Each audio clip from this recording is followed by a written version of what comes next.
Kulong si Piscio. Chairman George Garcia. Chairman George, alam ka, makukulong ka na ng habang buhay. Dahil nagsampa kami sa'yo ng mahigit na 50 milyong counts. Butot balat po siya dahil mismo yung isa sa mga anak niya, si Kitty, ay naikwento sa akin na habang minamasahe nila yung likod, talagang nawala na yung laman. Hagoy. Nakakalungkot. I strongly believe that Tatay Digong, wala nang takot yan mamatay. Totoo. Kasi kota na yan di ba? Noon ko pa naisip to Ayoko lang pangunahan kasi medyo mainit pa. Baka mamaya sabihin, iniisip mo naman kaagad, mamamatay si Tatay Digong dyan Wala pa. Ng taong bayan pagka si Tatay Digong ay namatay sa dahig sa ibang bansa.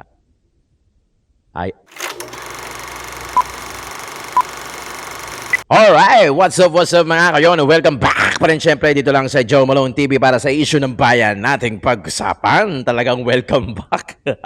Kanta muna tayo mga kayon Di kami natatakot sa katotohanan. Boses ng masa aming pinapakinggan. Joe Malone TV, Issue ng bayan, ating pag-usapan. tunay na balita, Walang kinakampihan. sumasalamin sa katotohanan lamang. Para sa mamamayan, Totoo ang laban, hindi puro drama, di rin chismisan. Lahat ng tanong may klarong kasagutan. Kasama ka dito sa diskusyon. Boses mo may halaga sa solusyon. laging alerto, mapagmatsyag, truth ang hanap. Di kami natitinag, walang palusot, walang dayaan. Tunay ang serbisyo, Diretsong usapan. Joe Malone TV, issue ng bayan, ating pag-usapan. tunay na balita, Walang kinakampihan. sumasalamin sa katotohanan lamang. Para sa mamamayan, Totoong laban, walang kulay, walang kampi. Balita, talakayan, katotohanan.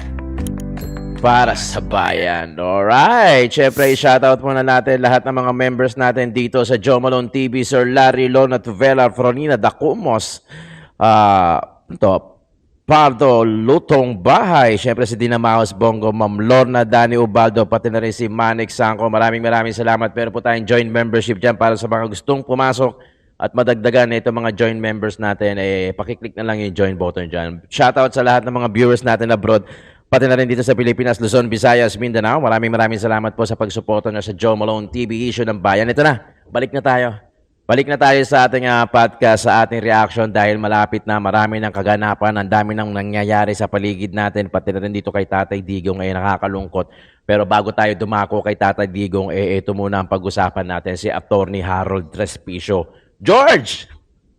Natatawa ako kasi tawag niya kay Chairman Garcia, Georgie Tinatawag yung Chairman Georgie. Di ba ang dami? Di ba? no?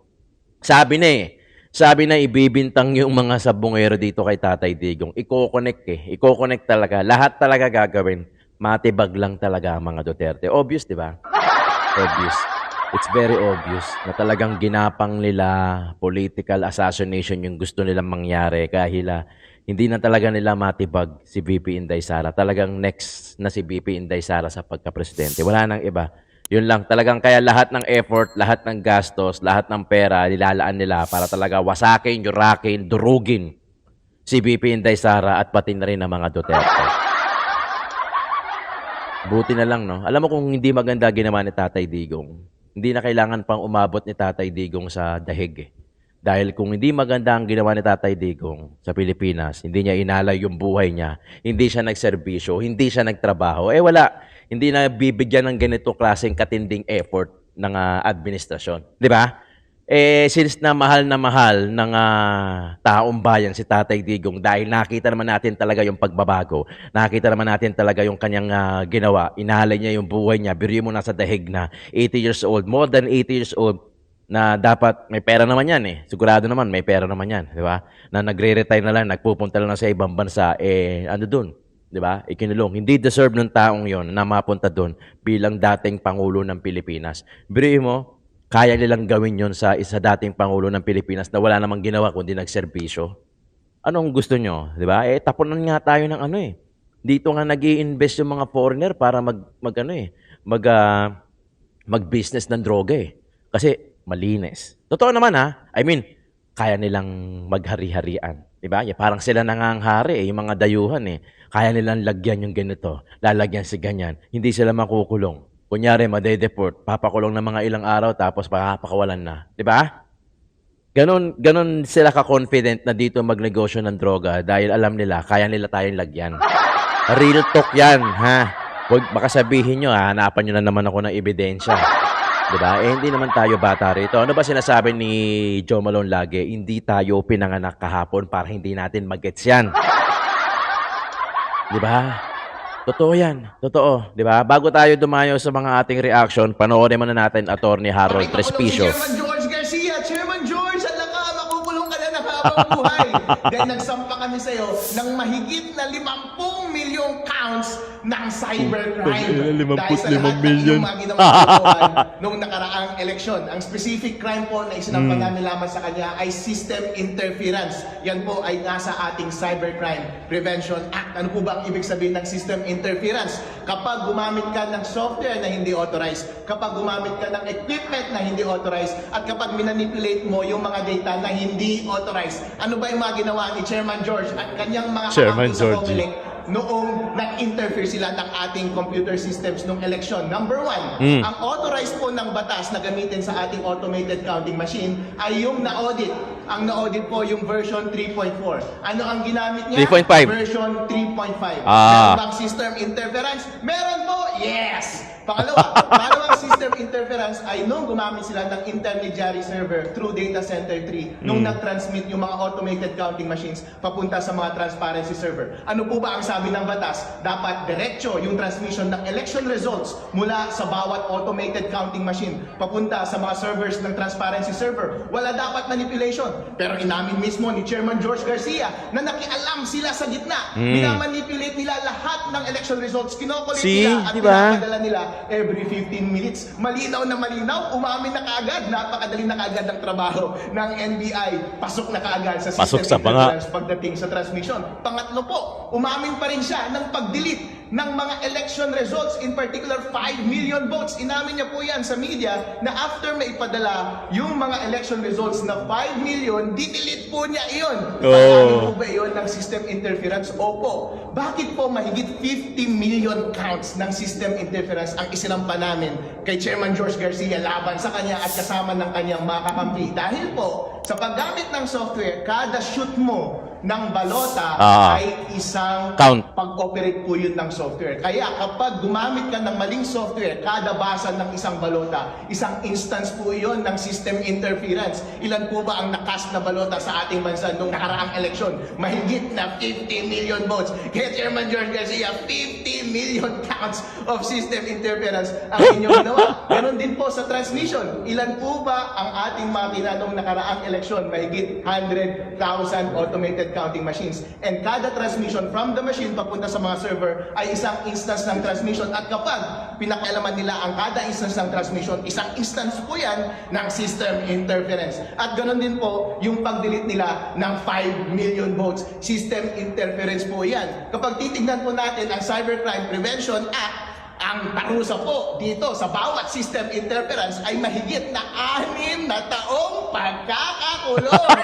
Chairman George Garcia, habang buhay kang makukulong. Hindi na ikaw ang magiging leader ng Comelec sa 2028. At ang multa po na ipapataw sa inyo, kada count ay 200,000 pesos at mas mahigit pa. At kaya kung totoo po, yung mga sabi-sabi na nabayaran ng Comelec ng napakalaking milyon-milyones at bilyon-bilyon nung nakaraang eleksyon, kulang pa yung pera na iyan para sa pagbayad ninyo ng multa kapag na-convict kayo sa lahat ng counts na ito na isinampa namin dito sa NBI. Lahat po ng ito ay ginagawa natin para hindi na po maulit sa 2028 na baka siya pa rin ang uupo as chairman ng Comelec. Tandaan po natin, ang tenure ng mga COMELEC commissioner ay rolling 7 years. At siya pa rin siguro ang uupo sa 2028. Mga taong bayan, gusto nyo pa rin bang si Chairman George Garcia ang mag-lead ng COMELEC? Yari sa yan, susunod pag na siya umupo eleksyon? ulit. Wag na Nako! po. Gusto nyo pa rin po ba ng dayaan? Wag na po. Kaya po namin isinasampa itong kaso na ito para makulong na po siya at hindi na po siya ang maging chairman ng COMELEC sa susunod na eleksyon.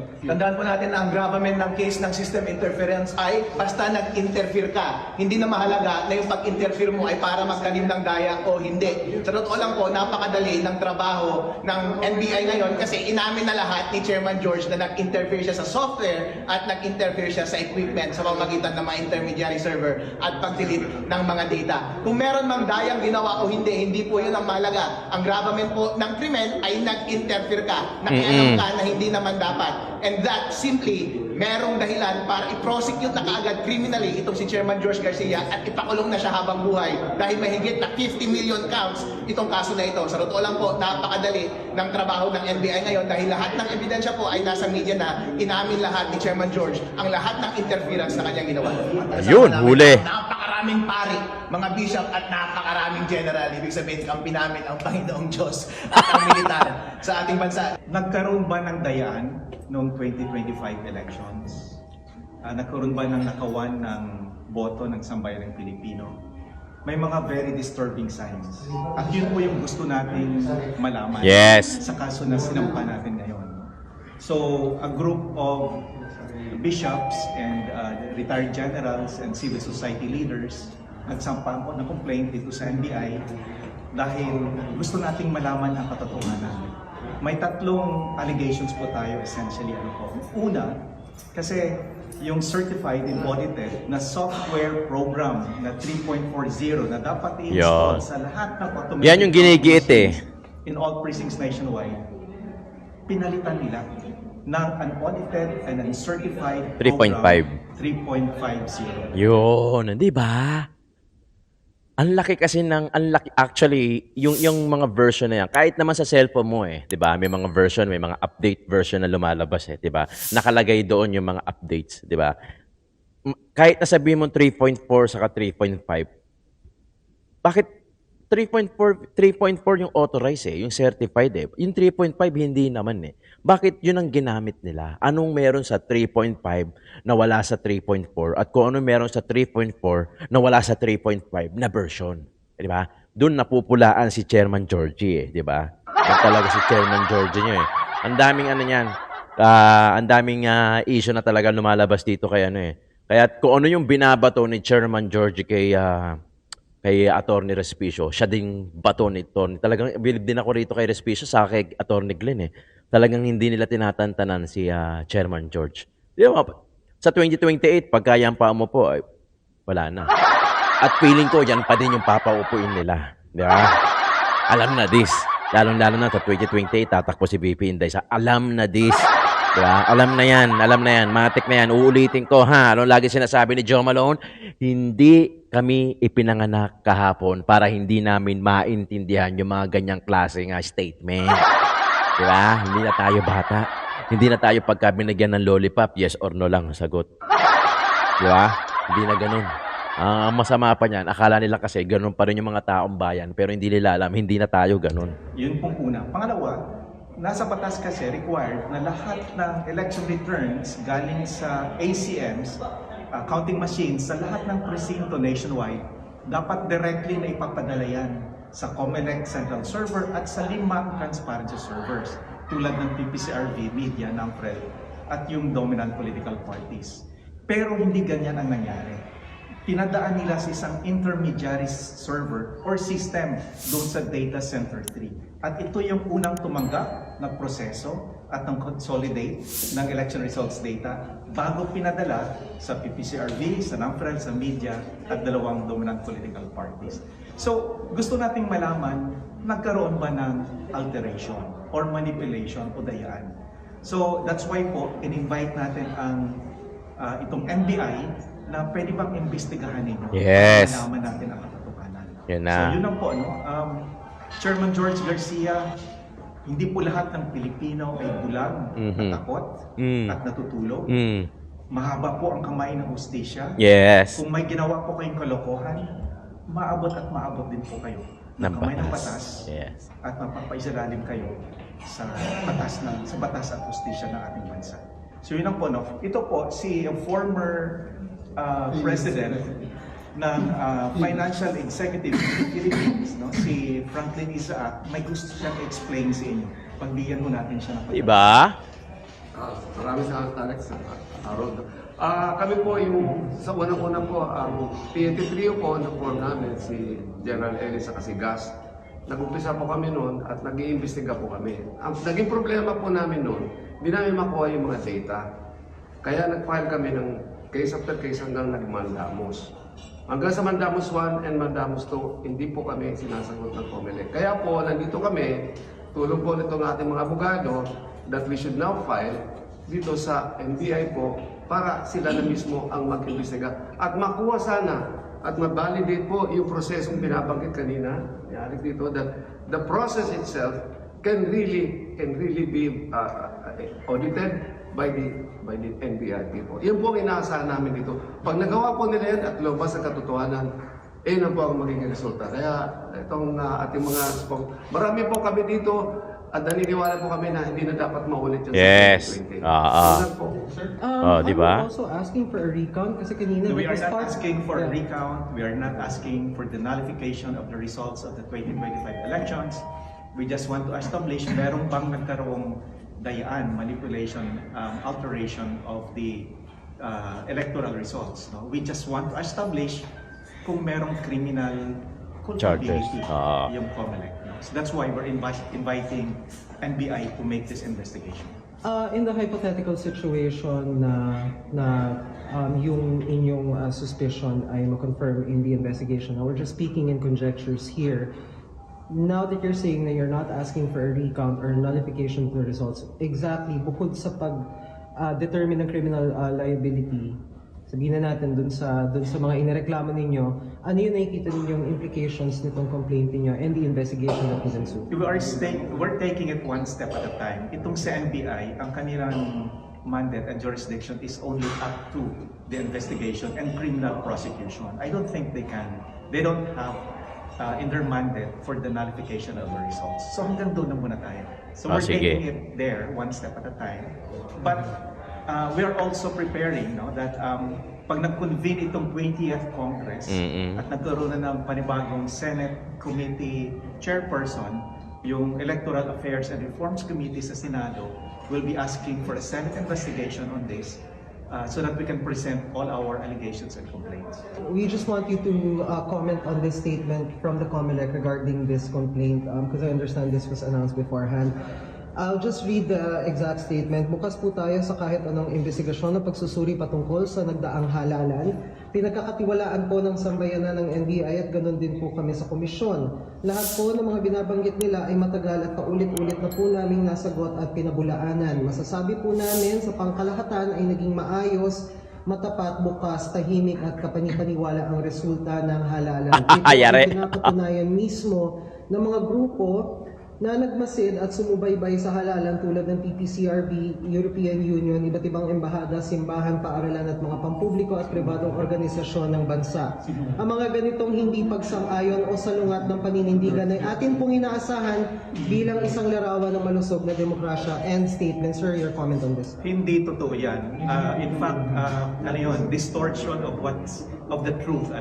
Yung simbahan actually is questioning the results of the elections. At maraming CBCP, maraming bishops who are actually questioning the results of the 2025 elections. The President of Caritas Philippines, the Vice President of Caritas Philippines, kasama natin sa complaint na ito. Dito sa NBI complaint na pinayad natin ngayon. Pangalawa, yung sa EU, alam niyo po, there was already a report na nirelease ang EU. They are actually questioning the transparency and integrity of the results of the 2025 elections.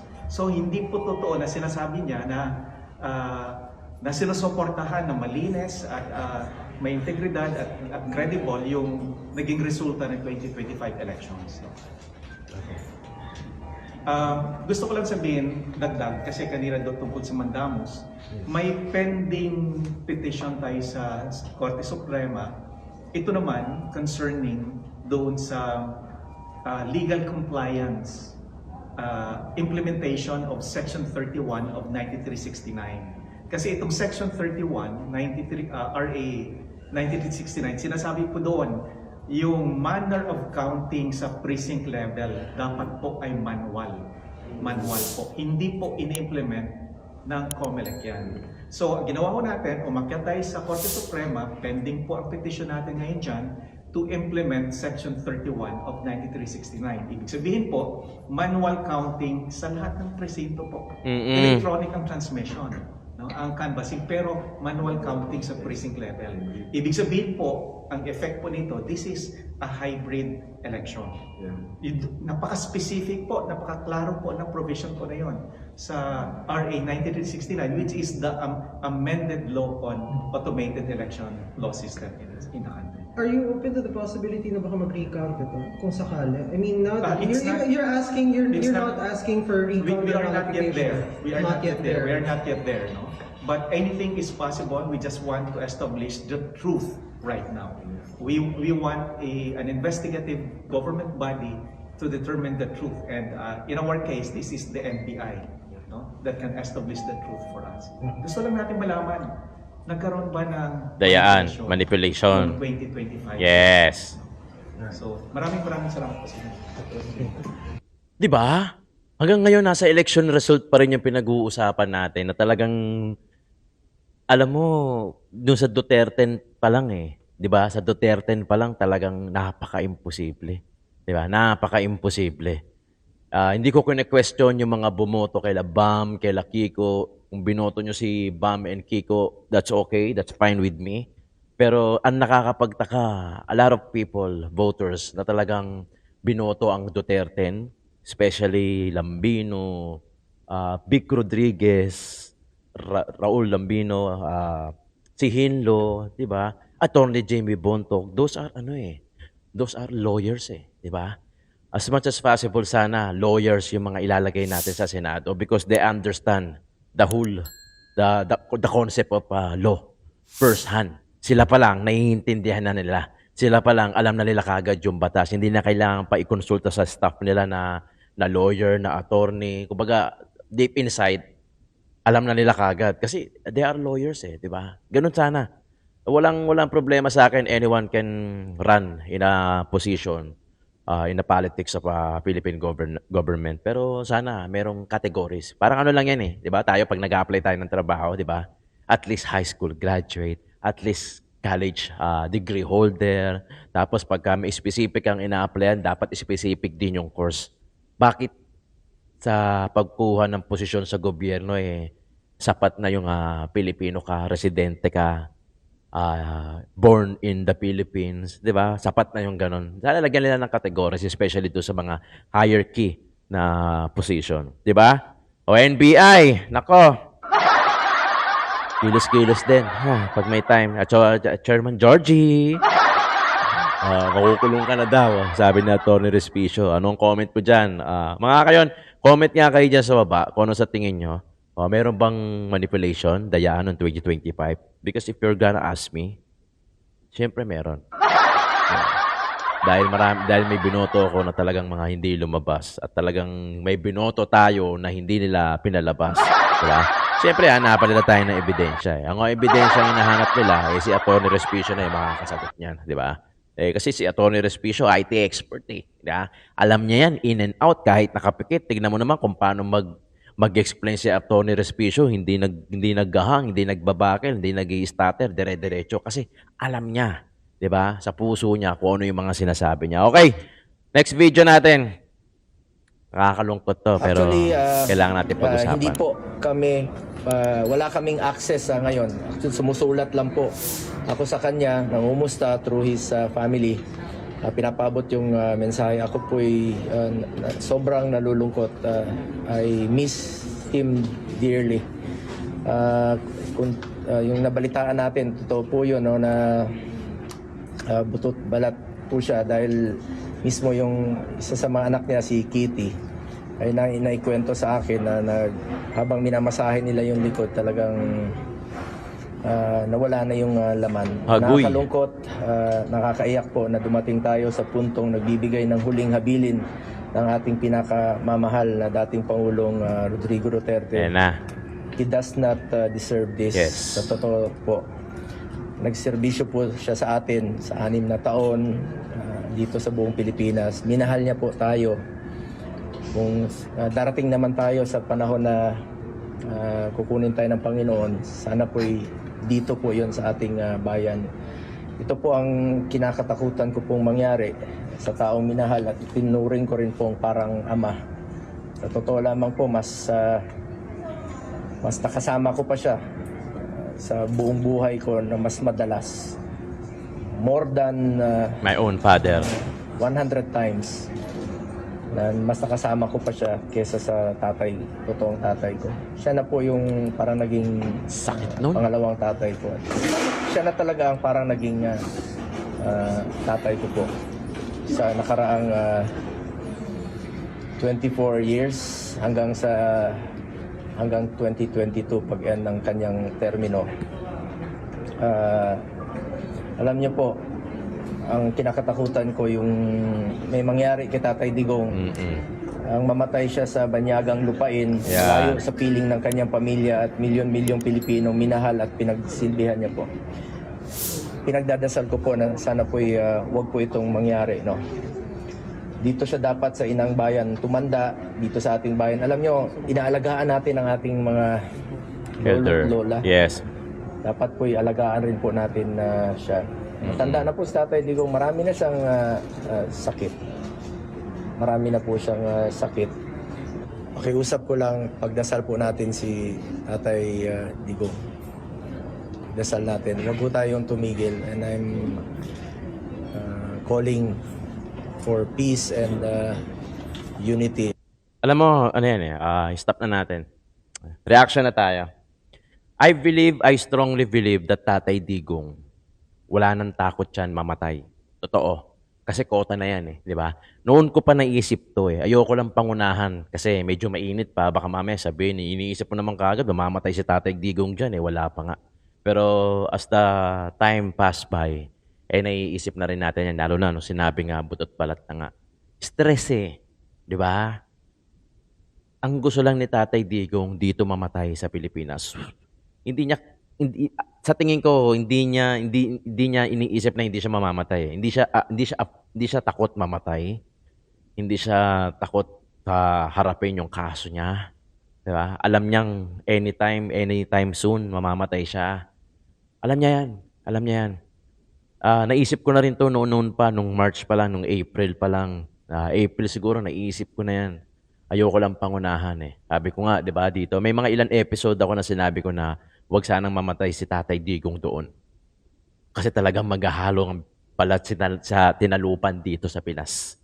Kasi talagang kita nyo naman yung mga supporters abroad, pati dito sa Pilipinas, kung gaano nila kamahal si Tatay Digong at kung gaano yung pinakitang suporta nila doon kay Tatay Digong. Di ba nga sabi ko, one common denominator ng taong nagmamahal kay Tatay Digong sa ibang bansa saka dito, one word, pagmamahal. Kasi lumabas Lumabas yung mga taong bayan, nagtipon-tipon abroad, yung mga OFW, even some foreigners, nag-gather around para ipagsigawan yung pangalan Duterte. That's something, Yeah, that's really something. 'Di ba? Talagang hindi, even Bongbong Marcos, pag lumabas, hindi naman pinagkakaguluhan Pero pag si Tatay Digong ang lumabas, talagang sumasaludo, umiiyak, nangingiyak, naluluha yung tao. 'Di ba? What if sabihin na natin to, worst case scenario, what if Tatay Digong died sa dahig? 'Di ba? Talagang maghihinagpis ang pamilya niyan dito. Baka lumalim lalo yung sugat, yung puot, maraming magagalit. 'Di ba? Maraming maiinis sa administrasyon kay Bongbong, lahat sa kanila. Maraming magagalit, in short. Kaya if I were them, just bring Tatay Digong back to the Philippines. Hayaan na natin na dito na lang siya mamatay. Dahil pag sa ibang bansa pa namatayan, talagang hindi ko na masasabi ko anong kayang gawin ng mga Pilipino rito. Even yung mga Pilipino nasa abroad. Hindi, real talk yan. Hindi ko pinapanalangin. But we all know na, alam niyo kung ano yung sinasabi ko. I'm very transparent and you know that. 'Di ba? I'm very transparent to my own channel na ito talaga yung pinag-uusapan natin, issue, 'di ba? Alam niyo rin kung sino yung sinusuportahan ko, 'di ba? Hindi ako galing sa kabila na lumipat dito kasi may pera dito. Wala nga kaming kinikita. Tingnan niyo nga views ko, but still I'm sitting here in front of you na talagang nagre-reaction pa tayo. Take a look at back.